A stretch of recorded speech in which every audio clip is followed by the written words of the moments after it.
Hi అండి, అందరికీ నమస్తే. Welcome to Mythili veg recipes. ఈరోజు వీడియోలో మా ఇంట్లో మేము ఎప్పుడు రెగ్యులర్గా చేసుకునే కాకరకాయ పులుసు రెసిపీని అయితే చూపించబోతున్నాను. ఇది అస్సలు చేదు లేకుండా ఉంటుంది అని అయితే చెప్పను, కానీ కొంచెం చేదు, పులుపు, తీపి ఇలా మిక్సింగ్గా ఉంటుంది. పిల్లలు కూడా చాలా ఇష్టంగా తింటారు. మరి లేట్ చేయకుండా ఈ కాకరకాయ పులుసు రెసిపీని ఎలా చేయాలో చూసేద్దాము. దీనికోసం నేను ఇక్కడ 1/2 కిలో వరకు కాకరకాయలను అయితే తీసుకున్నాను. తర్వాత వాటిని బాగా కడుక్కుని రెండు వైపులా కూడా కొనలు కట్ చేసుకుని ఇలా చిన్న చిన్న ముక్కల కింద కట్ చేసుకున్నాము అంటే పిల్లలు తీసి పడేయకుండా ఇష్టంగా తింటారనమాట. నేనైతే ఇలా చిన్నగా కట్ చేసుకుంటాను. ఒకవేళ మీకు రౌండ్గా కట్ చేసుకోవాలి అనుకుంటే అలా కూడా కట్ చేసుకోవచ్చు.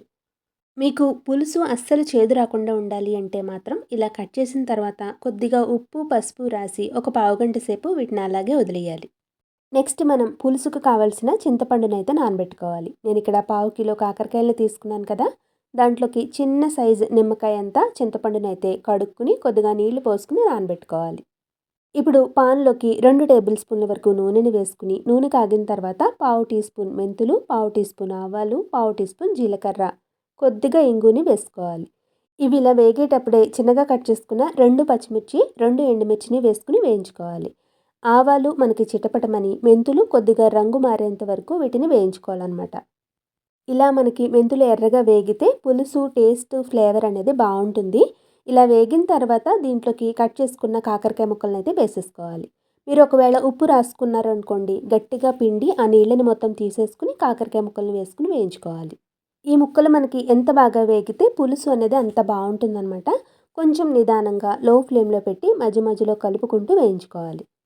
ఇవి ఇలా వేగిన తర్వాత దీంట్లోకి చింతపండు రసాన్ని అయితే వేసుకోవాలి. నానబెట్టిన చింతపండుని గట్టిగా పిండుకుని పిప్పి మొత్తం పక్కకి తీసేసి నీళ్ళని దీంట్లో పోసుకోవాలి. కన్సిస్టెన్సీ కోసం ఇంకొద్దిగా వాటర్ని అయితే పోసుకుంటున్నాను. తర్వాత మనం దీంట్లోకి రుచికి సరిపడా ఉప్పు, కొద్దిగా పసుపుని వేసుకుని ఇలా మరిగేటప్పుడే దీంట్లోకి బెల్లాన్ని కూడా వేసుకోవాలి. కాకరకాయ పులుసు కొంతమంది తీపి ఎక్కువ ఇష్టపడతారు, కొంతమంది తీపి తక్కువగా తినడానికి ఇష్టపడతారు. కాబట్టి బెల్లం మీరు తినేదాన్ని బట్టి చూసుకుని వేసుకోండి. అలాగే కొద్దిగా నువ్వుల పొడి కూడా వేసుకుని మరగనివ్వాలి. ఈ బెల్లం, నువ్వుల పొడి అనేది చేదు, పులుపు ఇవన్నింటినీ కూడా బ్యాలెన్స్ చేస్తూ పులుసుకి మంచి రుచినిస్తాయి. పులుసు ఇలా మరిగేటప్పుడు దీంట్లోకి కొద్దిగా బియ్యం పిండిలోకి వాటర్ని పోసుకుని ఉండలు లేకుండా బాగా కలుపుకున్న తర్వాత దీంట్లోకి వేసుకోవాలి. బియ్యం పిండి వేసిన తర్వాత ఒక 5 నిమిషాలు మరిగించుకుంటే సరిపోతుంది. ఇలా పిండి వేయడం వల్ల మనకి పులుసు మరీ పలచగా కాకుండా కొంచెం చిక్కబడి ముక్క అనేది అతుకున్నట్టుగా ఉంటుందన్నమాట. పిండి వేసి ఉడికించిన తర్వాత మనకి ఈ కన్సిస్టెన్సీలో అయితే ఉంటుంది. ఇప్పుడు స్టవ్ ఫ్లేమ్ని ఆఫ్ చేసేసుకుంటే కాకరకాయ పులుసు రెడీ అయిపోయినట్టే. ఈ పులుసులో మేమైతే కరివేపాకు కానీ, కొత్తిమీర కానీ ఏది వేసుకోము. ఆ మెంతులు, ఇంగువ ఫ్లేవర్ తోటి కాకరకాయ పులుసు రుచి అంతా ఉంటుందన్నమాట. ఇది చేసిన రోజు కంటే తర్వాత రోజు ఇంకా బాగుంటుంది. కొద్దిగా చేదు, పులుపు, తీపి ఇలా మిక్స్డ్గా ఉంటుంది కాబట్టి పిల్లలు కూడా ఇష్టంగానే తింటారు.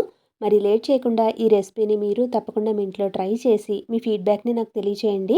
ఈ వీడియో నచ్చితే లైక్ చేసి మీ ఫ్రెండ్స్తో షేర్ చేయండి.